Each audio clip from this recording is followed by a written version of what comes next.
All right, good morning, everyone. Thank you so much, Vicki, for that introduction.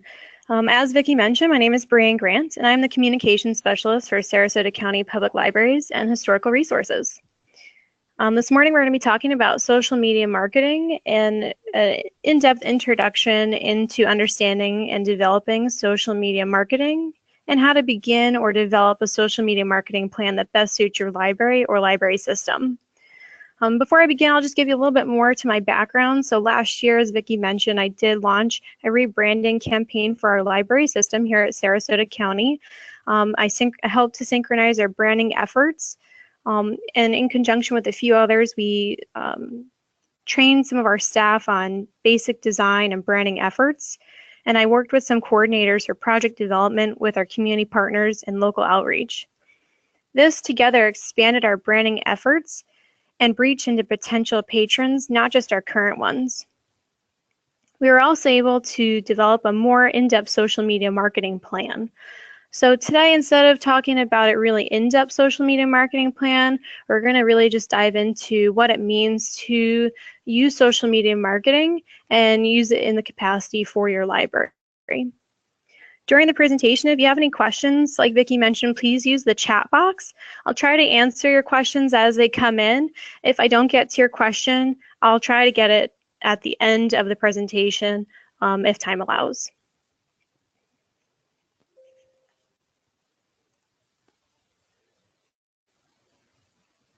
Today, we're going to discuss social media marketing. What is social media marketing? It's a term that's thrown around a lot. So we're going to dive into what it really means.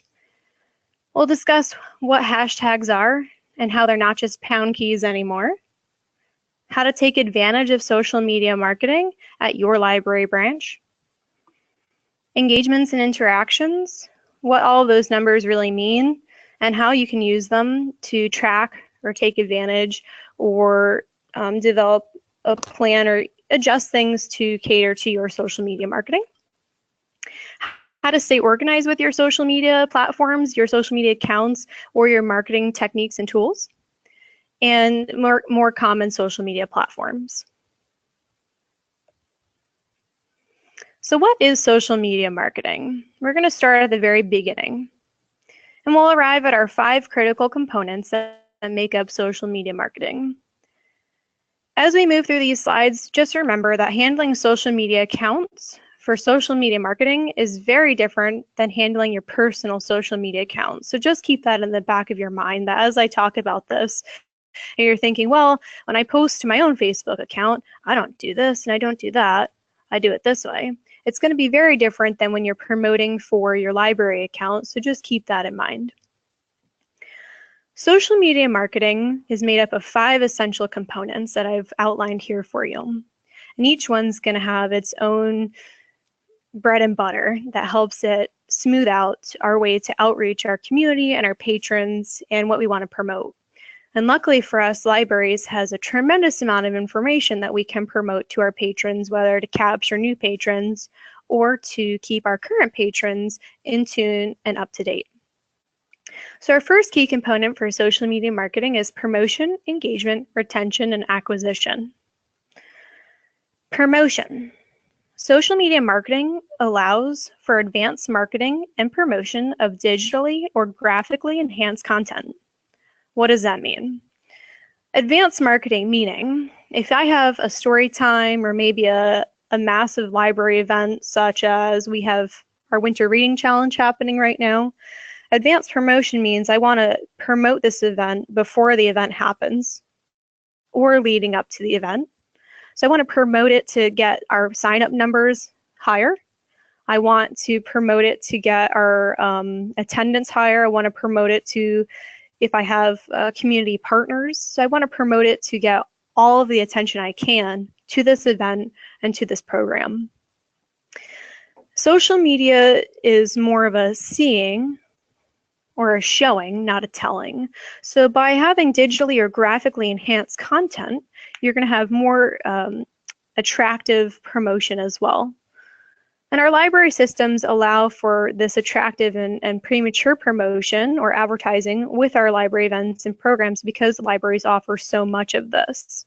So our typical story time or our typical library event or programming now becomes more exciting or enticing with this graphically enhanced typography treatments on our social media marketing promotion.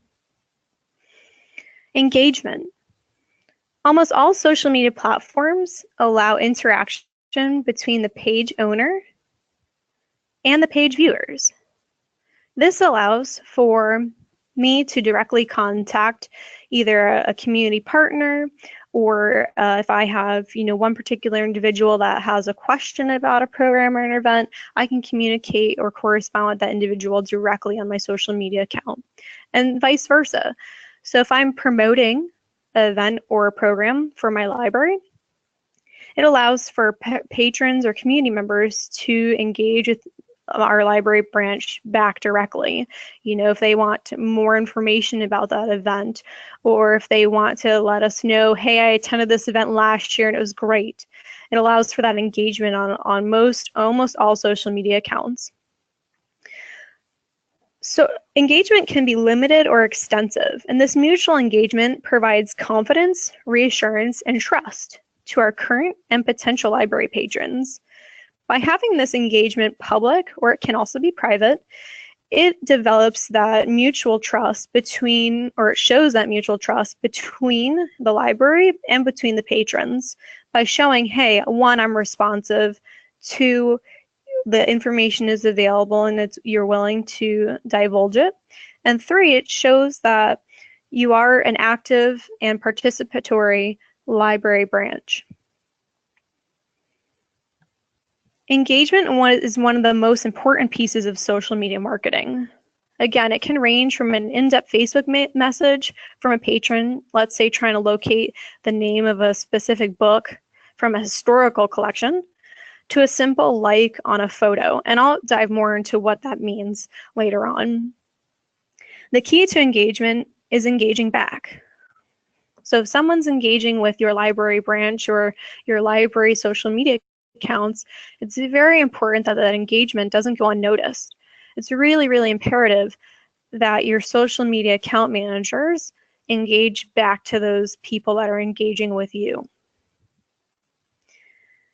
And the great thing about social media is you can track your own engagement rates. A lot of times you'll have an engagement percentage, especially Facebook will have a high percentage rate or a low percentage rate of how attentive you are to those engagements that you're receiving.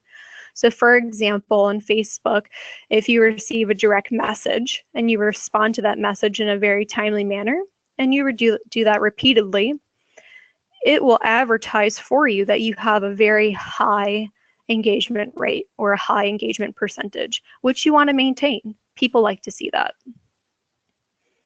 Retention.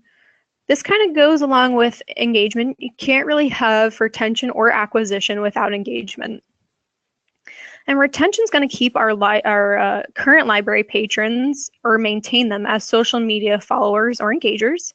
And it's also going to retain our current library patrons that might not be on social media necessarily, but we'll still engage with them on social media. Retention's not limited, or with our retention, we're not limited to engaging just by answering messages or comments. Just by posting interactive content itself to our social media platforms is a form of engagement. So for example, if we're promoting our winter reading challenge, I'm not just going to post, hey, here's our winter reading challenge happening from this date to that date. That's not very engaging content. So you want to ensure that you use a catchy tagline or a catchy hashtag, and I'll divulge what a hashtag is shortly. You want to pull or retain your patrons back into your library branch. So make sure that you say, for more information, visit our local library, or for more information, visit our library website, and have that driver to retain your library patrons. And you want to make sure your content's also keeping your patrons involved and interested, so making sure it's relevant. Excuse me. Acquisition. Acquisition of potential library patrons. So this is going to be the area of reaching people that aren't currently coming into your library, but potentially could be coming into your library. These individuals want to see activity. They want to see what's available to them or for them.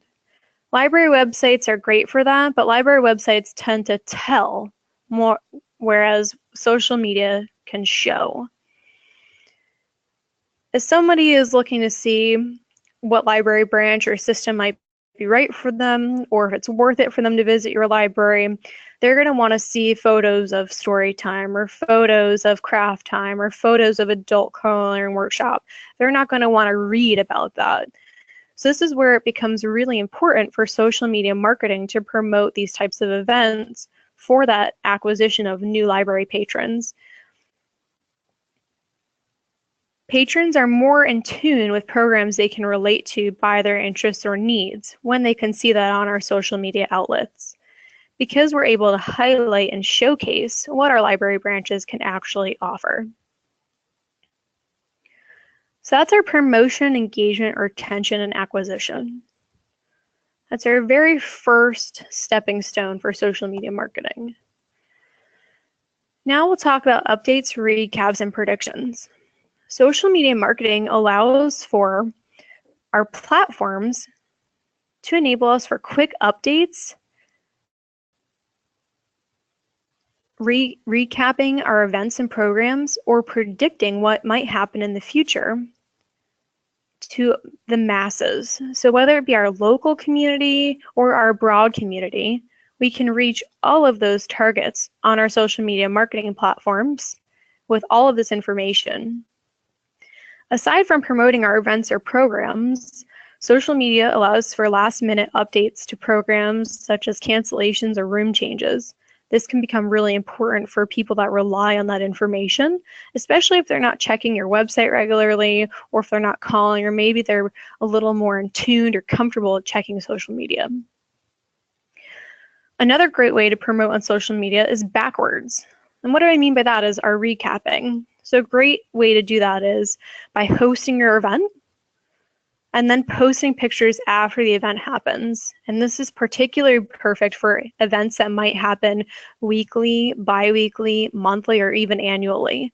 And that way it lets people know, hey, look at how much fun we've had, and you can have this fun too. And it draws emphasis with actual patrons. So by taking photos or by scanning an example of a flyer, or having some type of tangible proof of what happened during this event or program that can be shared on social media, you're just using a backwards end of promotion of what happened at an event that somebody else can then share in the future. Another way to do this is by taking short video clips or compiling photos for a comprehensive look at what happened. And that's our recap. And then predictions. And I don't mean, oh, I think, Kanye's song is going to be the top trending song of 2018. That's not what I mean by predictions. Predictions is going to be, what library events are going to be happening in the future. That's what predictions means in this case. So updating our library patrons or our potential library patrons about what's going to be coming down the pipeline in the next couple weeks or months. That way they can mark it down on their calendars and help prepare for what events either they want to attend or they need to prepare their children to attend. Especially things like movie nights or game nights, things that the family can attend, instructor-led classes. We do a lot of technology classes here. But things like that run at odd times, maybe like 10:30 in the morning, 4 in the afternoon, those require advance notice for advanced scheduling purposes. So prediction-wise, those need to be promoted well in advance to allow people to plan for those. Next up, we're going to discuss avenues of accessing peers local and abroad. So previously, before social media marketing was a thing, people were heavily relying on our print marketing, which is great. You could take advantage of newspapers, you could take advantage of mailers, flyers, that's fine and dandy. But your costs for printing was substantial, your costs for postage was substantial, and you're very limited to your outreach of who you could access. And even still, with print, you still are today. So with social media marketing, you've now expanded your horizon of who you can access, especially in your local communities, your local partners, then even beyond the scope of your local community. You can bring in people from outside of your county or your hometown library area and get people, visiting from externally. So one of the most glorious things about social media is that it is everywhere. And the most important thing with being able to access peers local and abroad, especially for us here in Sarasota County, is we get a lot of seasonal visitors, or snowbirds as we call them, who use our library system while they're here visiting for their lengthy stays. Sometimes they're here for the entire winter. I know a lot of times they come down November and they stay until March or even longer. So while they're here, they do get a temporary library card with us, but it doesn't just end there. Most of our snowbirds like to keep updated with what's happening at our libraries while they're back in their hometowns up north or out west, or wherever they're visiting from. So through social media, we're allowed to engage with our visitors while they're away from us here down in Florida. They can keep track of what events are happening, what changes might be happening to our library system. They can stay updated on news and things like that. So we can maintain that mutual engagement while they're not here in Sarasota County with us, and it's great. At the same time, our local patrons are also receiving that same update. So the beauty of it is we're killing two birds with one stone by taking advantage of our social media marketing. We're notifying both our local community and our abroad community. Social media marketing also allows us to share our thoughts and our experiences, whether it be a success. You don't really want to share a failure, but you can, maybe in a funny way or a learning way. But libraries are known for providing a broad spectrum of information to the community. We're known as a central hub of information. So social media is a great outlet for sharing some of the informational tidbit, whether it be educational, inspirational, or just an experience in life, or maybe a program that the library hosted. Anything that equates to knowledge means you'll never have a shortage of content for your social media accounts.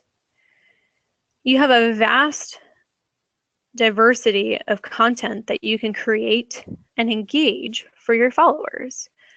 So if you have a thought of the day or a library thought of the day, that's a great engaging content.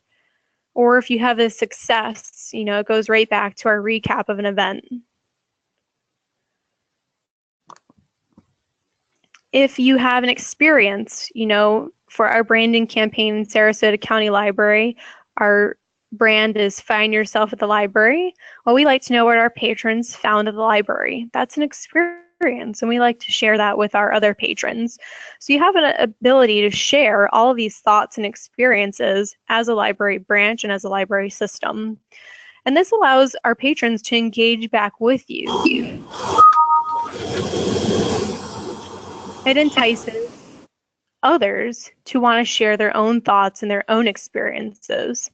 So now you have this community developing around your own social media and your own library branch just on your social media marketing.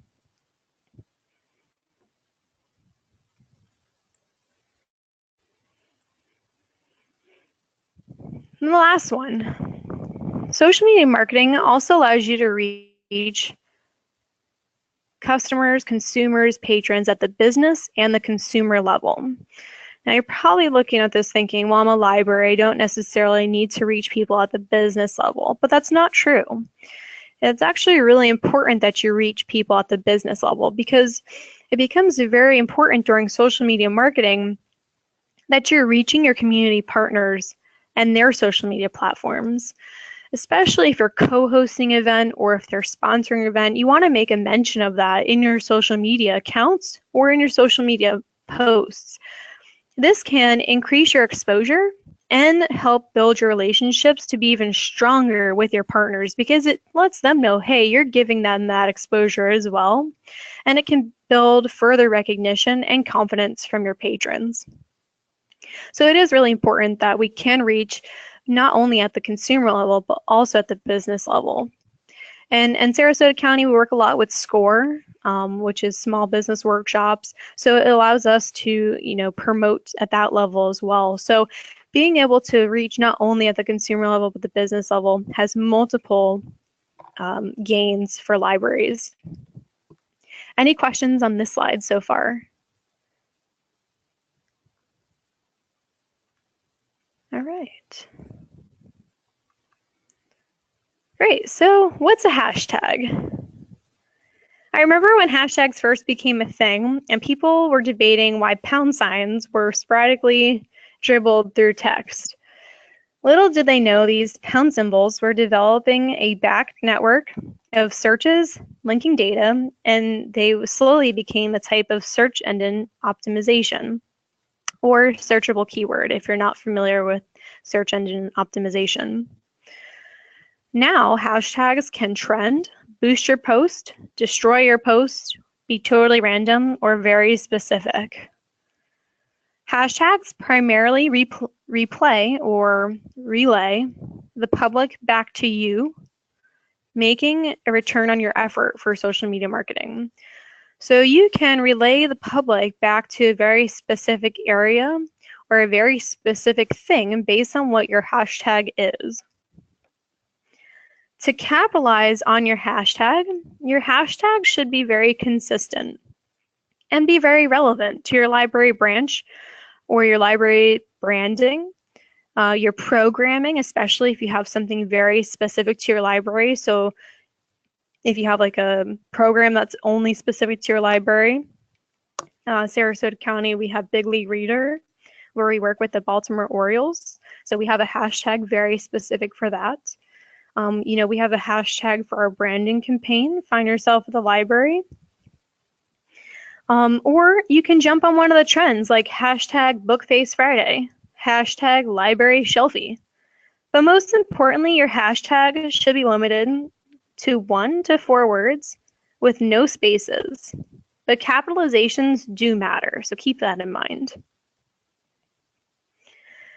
As you promote your hashtag, it's important that you don't overload your posts with hashtag during your social media marketing campaigns.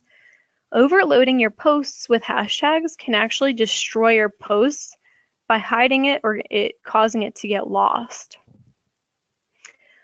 This post that I have in the middle, "You're ridiculous with your annoying and unnecessary use of hashtags," anything over 5 hashtags actually will cause your post to get hidden with all of the hashtags because it's creating too much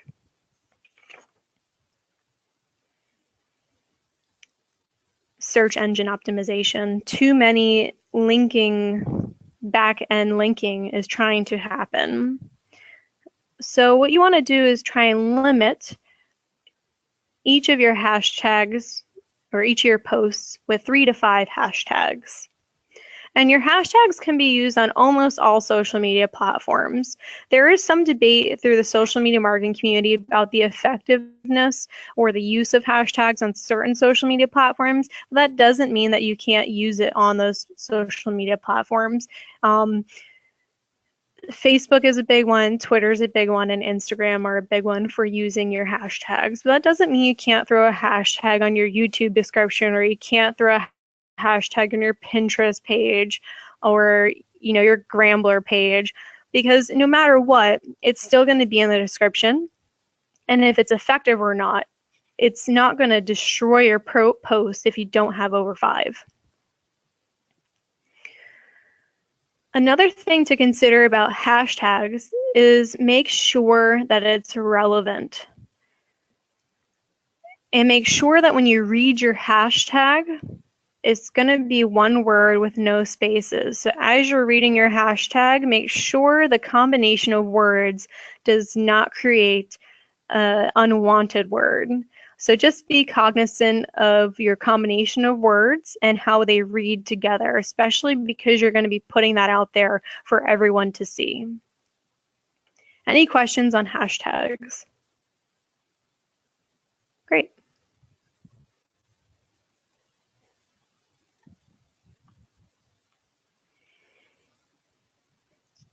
So how can social media work to your advantage in your library system? All right, say it with me. Promotion, promotion, promotion. Engagement, engagement, engagement. Retention, retention, retention. And acquisition, acquisition, acquisition. So just like I mentioned before, those are going to be probably our top 3 components right there, or top 4 components rather.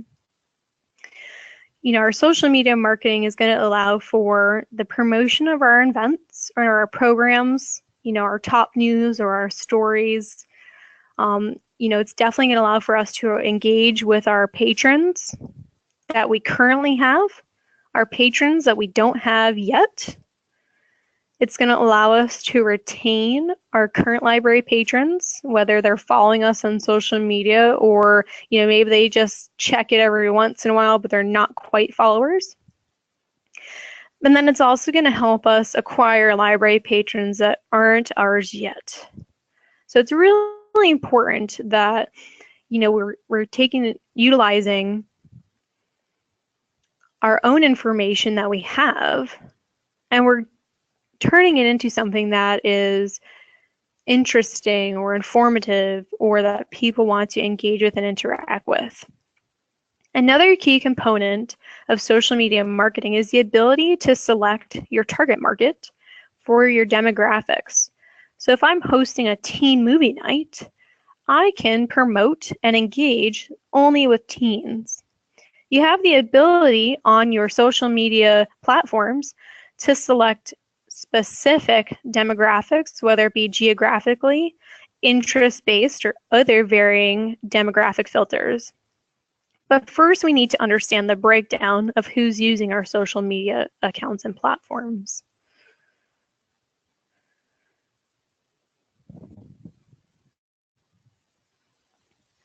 So each of our top 3 social media platforms has a user demographic, and these are really important to understand because they'll impact your posting times and your posting content. What I mean by posting times is there's optimal times to post to social media, and your content should be reflective of that. So when you're posting, you know, stuff for teens, maybe you shouldn't post at 8 a.m. If you're posting things for working individuals, maybe you should not post at 8 p.m. So there's specific times for our demographics that we need to be consideration of, you know, thinking about our content in conjunction with that. By understanding all of this information, we can develop a posting schedule to optimize our content to promote our library events and programming for our desired target audiences. This will help increase your outreach for specific individuals to help drive your attendance at your programming.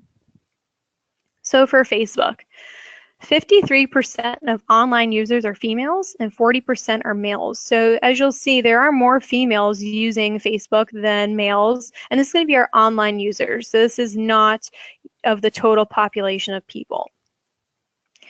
48% of 18 to 29-year-olds on Facebook check their account upon waking up.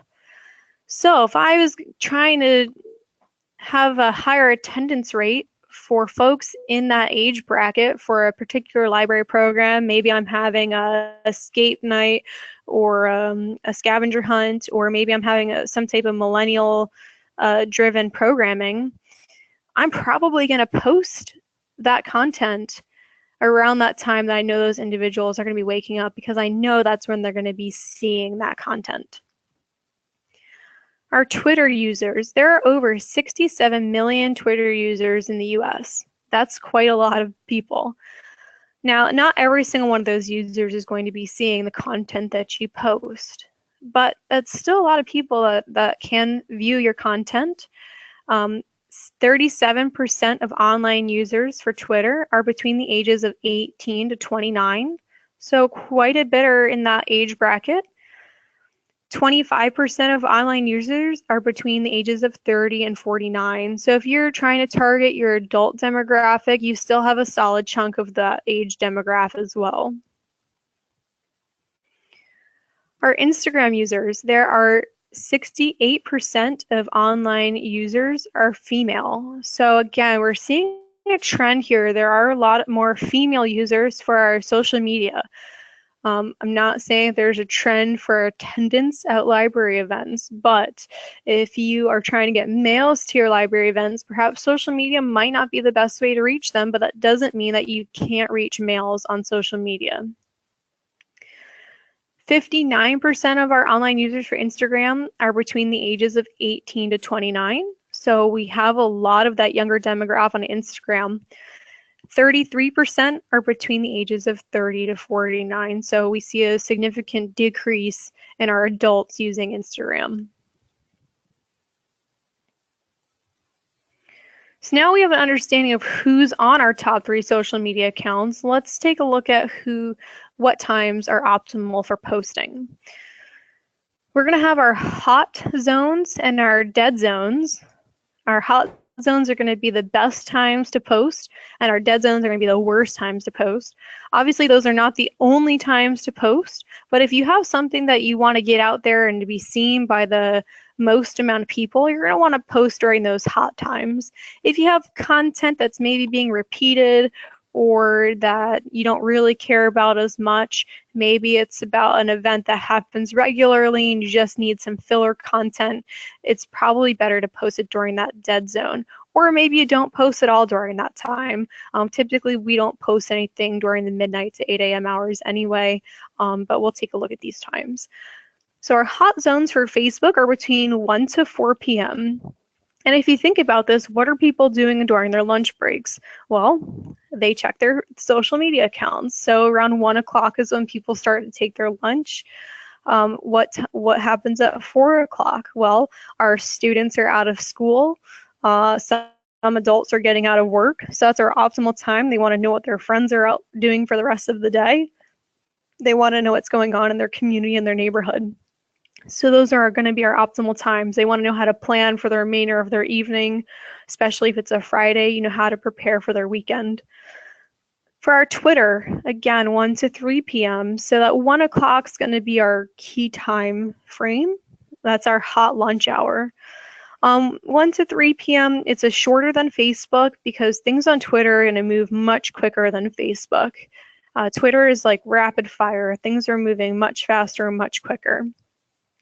If you're going to be posting on Twitter during the 1 to 3 p.m. slot, I highly recommend that you take advantage of posting your top 3 most important posts for the day within that time frame on Twitter. For Instagram, we're limited to a 5 to 6 p.m. time frame. A trending thing that was happening in 2016, 2017 was people were taking photos of their food. That doesn't affect us here in libraries, but a lot of times it was dinner pictures. Let's look at our time, 5 to 6 p.m. Although we're not posting pictures of our dinner here at the library, we're still going to grab that demographic that's on their social media account during those times, and they'll be able to see what's happening during that time on the social media accounts. Now, you might be looking at some of these times and thinking, well, my library is not opening during that time, or we're not available during that time. That's okay too, because you can always schedule posts for during that time. You don't have to physically man an account during those time frames, and I'll dive into that a little bit later. Our dead zones. Facebook, midnight to 8 a.m. Unless you're a college student, then you might be on it during the night. But typically that's when people are sleeping, so they're not checking their social media accounts. But right at 8 a.m. for Facebook, don't forget our 18 to 29-year-olds are going to be checking their accounts. So we want to take advantage of that quick 8 a.m. slot. Twitter, 8 p.m. to 8 a.m. So Twitter dies off a little bit earlier. Once people are settled for the night, they don't really want to know what anyone else is doing. And then Instagram, midnight to 8 a.m. as well. So, we're going to get those last minute photo updates of what I did during the day, what's going on. Instagram is very photo heavy and photo involved. Any questions on optimal posting times? Oops.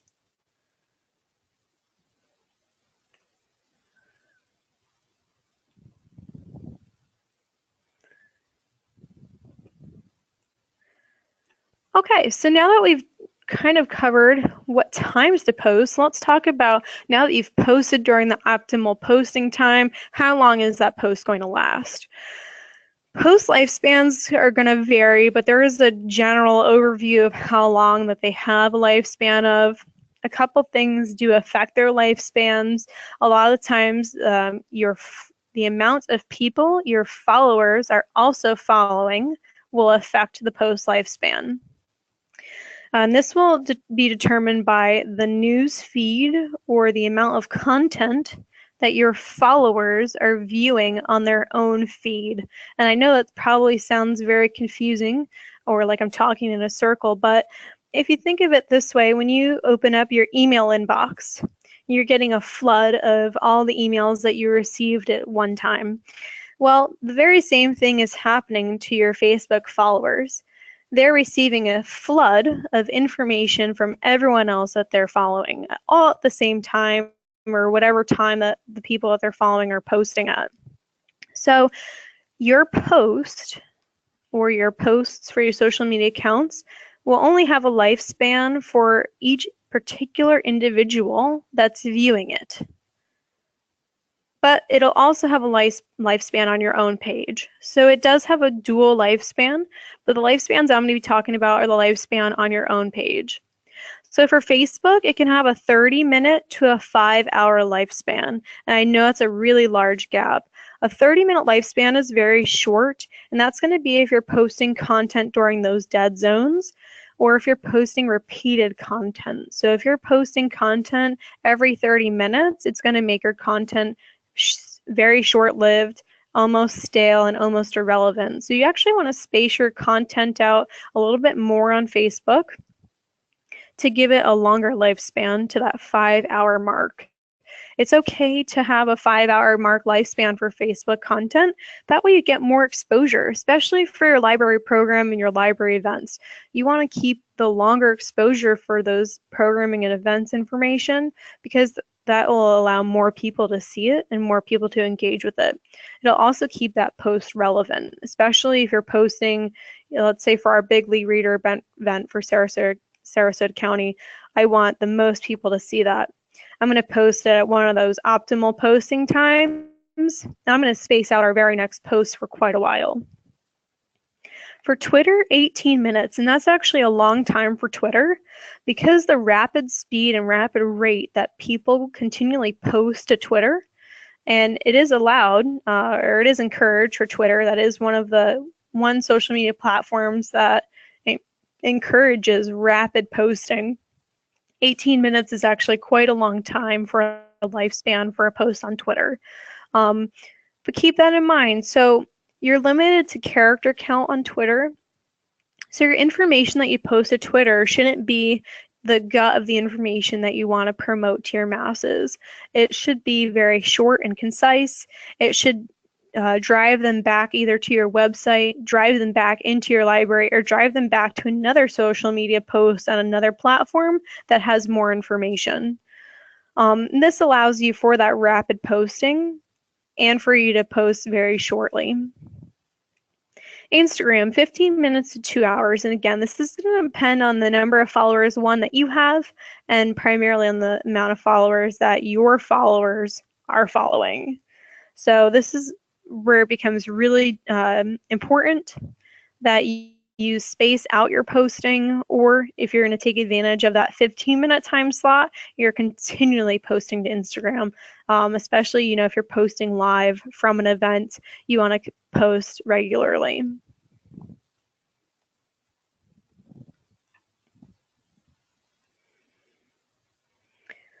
So our post frequency is going to coincide with our post lifespans, especially for libraries posting for Facebook. 1 to 3 posts daily is very sufficient for libraries. 1 is the bare minimum. If you're a very small library branch who doesn't conduct much programming, 1 post a day is sufficient. Just let people know you are active. You do have programming, or you do have informational services. You do have something available for the public. Even if you don't offer a program, just let them know what resources you have available, whether it be a database, whether it be an electronic resource. Just let them know something to encourage them to come into your library branch, use your resources, and keep yourself relevant to the public. 3 posts is kind of in the middle. Honestly, I would say you could even bump that up to 4 to 5, depending on the size of your library branch or system. If you're a larger system, I'd say probably no more than 5, because then you're over flooding your Facebook account. Twitter, 3 to 8 posts daily. Again, that rapid fire tweeting is totally acceptable, but again, it's not going to be the meat and potatoes of the information that you want to put out to the public. So it's just going to be a quick, hey, we've got this program going on. For more information, come visit us. And again, Instagram. A lot of libraries don't have an Instagram account, but I think they should. That's going to be where our photos are living. Show people, don't tell them. Show them that event, show them that coding class, show them that adult coloring workshop. It becomes more relatable. It shows our patrons the fun that they could be having, and it makes it more enticing.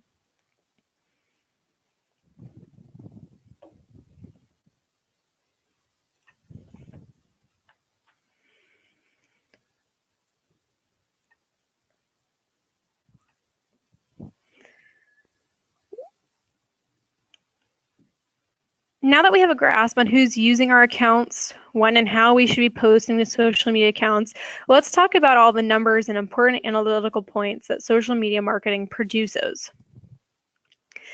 Engagements and interactions measure the success of social media posts. Each platform has its own unit or metric, which can be viewed on each post, in the app itself, or on the website.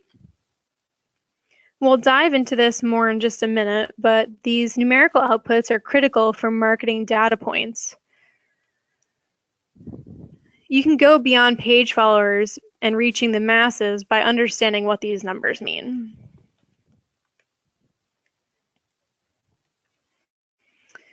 So on Facebook, you're looking at your post and you're seeing this bottom left-hand corner where I've circled in green where it says 480 people saw this post.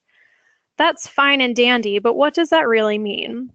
So if you click on that, it'll bring you to a whole new page with all these other words and numbers that might not mean anything. And you're probably looking at that too, thinking, well, what does that mean? I've got 480 organic reaches, I've got 5 reactions, 1 share, 4 views, 2 clicks, and then I can boost it. Oh my goodness, I don't even know what any of those numbers mean.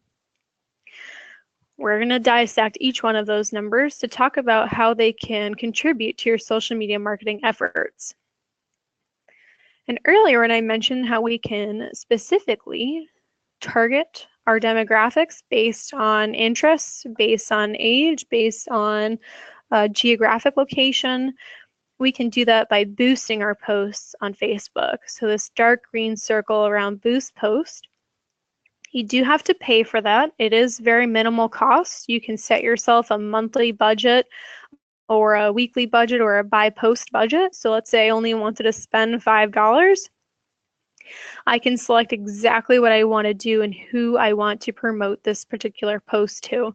So I can reach people by region in Florida, by their interests. And under this interests, I can edit it and I can add if people are interested in job finding, careers. I'm just going based off what this particular post is, but I can filter my age bracket. So this event is only for ages 13 to 22. So I can manipulate this age bracket to filter that. And then once I pay for this, it will specifically send this post to populate underneath those particular individuals' accounts that meet that filter criteria. So it is a really great feature and tool of our social media marketing that enables us to not only reach people organically, so if they're following me or if they're not following me but they happen to be in the area, that'll just naturally pop up in their social media account feed. Or if I want to pay for it and ensure that I'm maximizing the most amount of people that can see my content, I can boost my Facebook account. So let's talk about what reach, engagement, and clicks mean.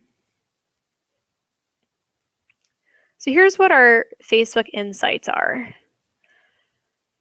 People reached. People reached is going to be the cumulative number of unique people who viewed or interacted with your post. That's going to be the total number of people that actually saw your post, which is a really interesting number. I like to keep track of that number because it lets us know how well our post is doing and whether or not I should be boosting a post. Especially if it's for a larger event that I might have several posts about and it's not getting that much attention, I might consider boosting that particular post. Likes and loves. This is a way for users to show their support for posts. Doesn't necessarily mean they have to comment on it, but they can just click that button and, sometimes they have an emoji attached with it, whether it's a smiley face or a heart, but it doesn't require a written comment. A share. This will let you know that a user can share your post with their friend. And they can share it through a private message, meaning that no one else can see that an individual has shared this post except for you.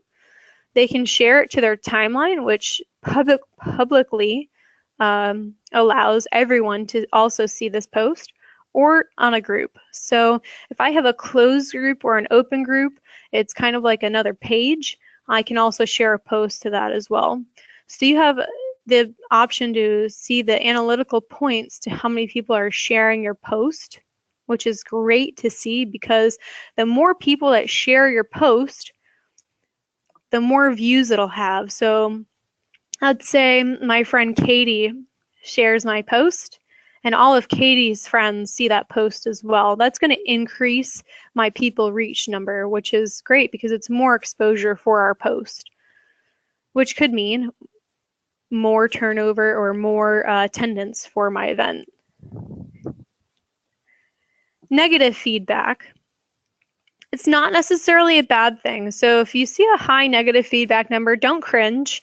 It's a learning opportunity. So if you see people who have hidden your posts from their news feed or timeline or have unliked your page, keep track of that because that could be an indication that the content that you're posting is not engaging, it's not interesting, or it's not interactive enough for people to enjoy it. If people are unliking your page or unfollowing your page, that either means one of two things. One, they accidentally liked it. Two, they no longer want to follow your library. Or, three, they just no longer have an interest. But I do typically keep track of that negative feedback because that is a learning opportunity, especially if it's hiding posts. If you see higher numbers in that, then you need to change your content.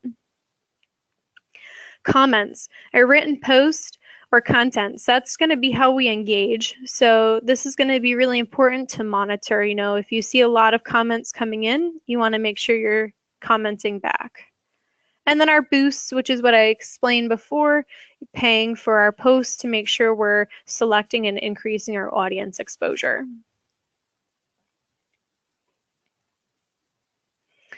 Our tweet activity. So from Twitter, we're going to have a very similar thing. It doesn't say view though. It'll be this little weird graph bar over here that I've got circled in green. And on Twitter, they're going to use their own terminology. So we're going to have impressions, engagements, and I'll give a more detailed explanation of that. And then on Twitter, you can also do a very similar feature of paying for posts, but it's called promote this tweet. And again, it requires payment. And you can select some type of filtering demographics to figure out who's actually viewing your tweets. So you have the opportunity to select your target demographics to expose yourself a little bit further than you do organically on Twitter as well.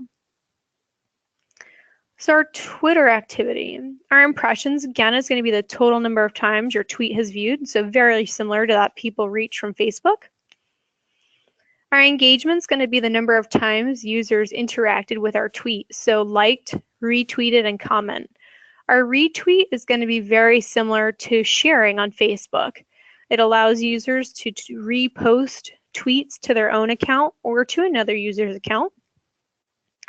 Likes, very similar feature to Facebook, so an indication that our followers have enjoyed our post. And then comments, so again, same thing, are going to be our key engagement tool right there. If we see a comment come in, we're going to want to respond to that comment, especially if it's a negative comment. You're going to want to turn that individual's mindset around or maybe correct that comment. Not all negative comments do require a response though, so just keep that in mind.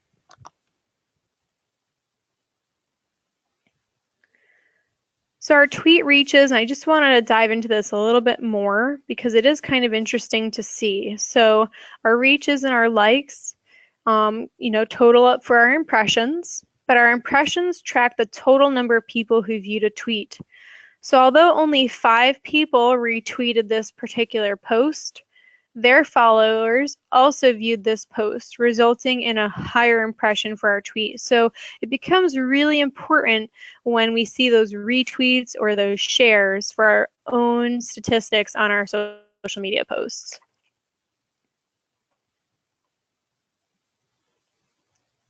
Instagram. So our Instagram, they're called Insights. So you'll see a little tab on your Instagram that says View Insights. You'll have likes, comments, saves, impressions, and reaches. The nice thing about Instagram is it actually will define those terms for you. You could just click that little tab that says, what do these mean? But I'll explain those again in just a second. And with Instagram, you also have the opportunity to promote your posts as well. So you can add your demographic filters, your budget, your duration, and your audience.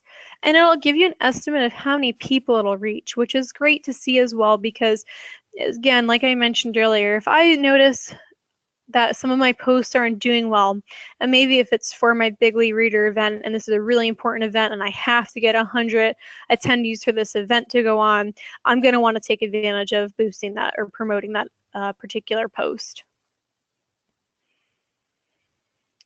So our Instagram Insights, our impressions, again, are going to be the total number of times your post has been viewed. Our reaches are going to be the unique accounts that have viewed your post or unique individuals. Our engagements are going to be the total number of times your post was liked, saved, and commented on. Our likes are, again, an indication that people are enjoying our content. So our likes are also a really good indication that we're using great content that people are enjoying. So if you're not getting high likes on your content, then you need to change the way you're doing your content. Don't always post content that's library, event, or program related. Change it up. Because we're libraries, we have the ability to post lots of content that's, whether it be news, whether it be weather related, whether it be a look back in history. We are an informational resource, so not all of our content needs to be library, event, or promotion related. Comments, again, a written post or content, that's going to be our #1 indicator for engagement. Saves, number of times your post is saved privately. So pictures on Instagram can actually be saved. This is important that if you're using pictures with children, you're either 1, have permission from their parent or adult, or 2, you're using the back of their heads or their side profile, especially if you're using pictures of children because photos on Instagram can be saved, or on Facebook as well. Oops, sorry about that. And then last but not least, our promotion, again, allows us to set our budget to direct viewers to our website or back to our library itself. Any questions on the insights that we just covered?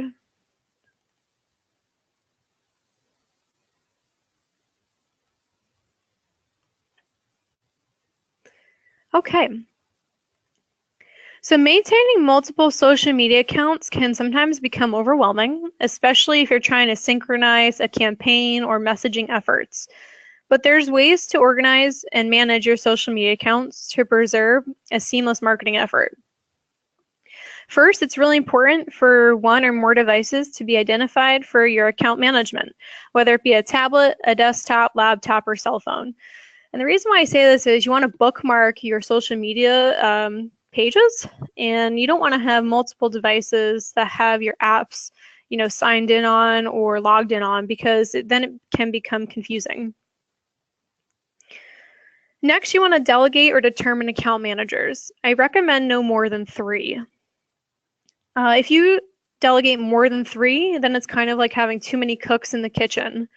But realistically, it becomes too many voices behind the keyboard, which can become really apparent to outside readers. A really good example of this is if you read the Sarasota County government page, or even our library page, there are multiple people that are posting those posts, but for the most part, you can't tell that.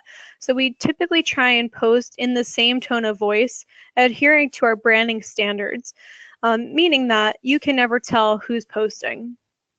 And it's important that when you determine your account managers, that you develop the voice that you want your library to have. Are you posting in passive voice, active voice, or a humoristic voice? And make sure that all your posts are streamlined to that voice.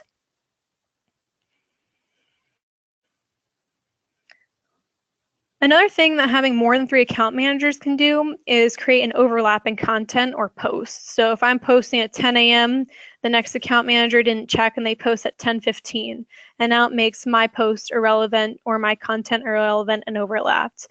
And it kind of negates your marketing efforts. So I typically say no more than 3 for your account managers, unless you have a really, really large, extensive library branch or system, and you just can't handle the workload with 3. Create some login information and keep it in a central location. Make sure your account managers have access to it, or your supervisors have access to it, and just make sure that everyone's aware of what that login information is, or only your account managers are aware of what that login information is. And then before you launch your social media accounts, create 30 days of original content. You never want to launch a blank page. It doesn't show activity. If you launch a blank page, it kind of just looks like a scam almost. So you want to create 30 days of content and then slowly post it before you actually let your pages go live. And then last but not least, to stay organized, use a third-party application. Hootsuite's a major one. Marketing 360 and Soci are some of my favorites. Calendars can be used, set reminders of when things need to be coming up or going down. For Bigly Reader, that's a whole month of kids reading and then the day of the event. So for us, we have a whole calendar of the posts, how they're written, when they need to be posted, when they need to be taken down, if they get taken down.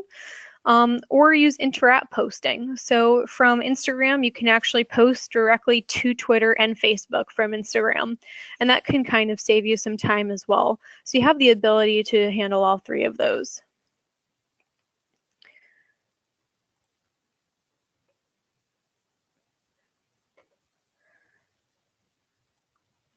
And I just have 2 more slides. I think we're just pushing over 12 o'clock. I do apologize. So our top 3 social media platforms are going to be our Facebook. It's best used via the website on a desktop or laptop, or on the mobile application. Twitter is best used with the website or application, and then Instagram, which is best used with the application. You can view it on a desktop, but you cannot actually function Instagram from a desktop. So you can pull all your data and analytical points from the website on all 3 of these, but if you want to post for any of these or use them speedy, I highly recommend using the application from them for your desk, smartphone or tablet. All 3 of these can also be used in any of those third-party applications that I mentioned, with the exception of Instagram.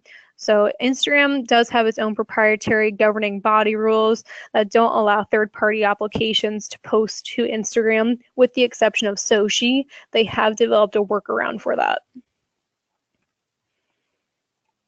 And then just to recap, so social media marketing measures analytical points and engagements. You can evaluate your marketing strategies with how well your posts are doing. You can attend your own events and post live. You can gauge and monitor your social media needs based on how well your posts are doing and your analytical points. You want to remain active, and make sure that you're creating engaging and relevant content. And then you want to promote, engage, and acquire. And that's all I've got for you today on social media marketing for your library. I really appreciate everyone joining me today. If you have any questions, I'll gladly stay on for the chat box for a couple minutes.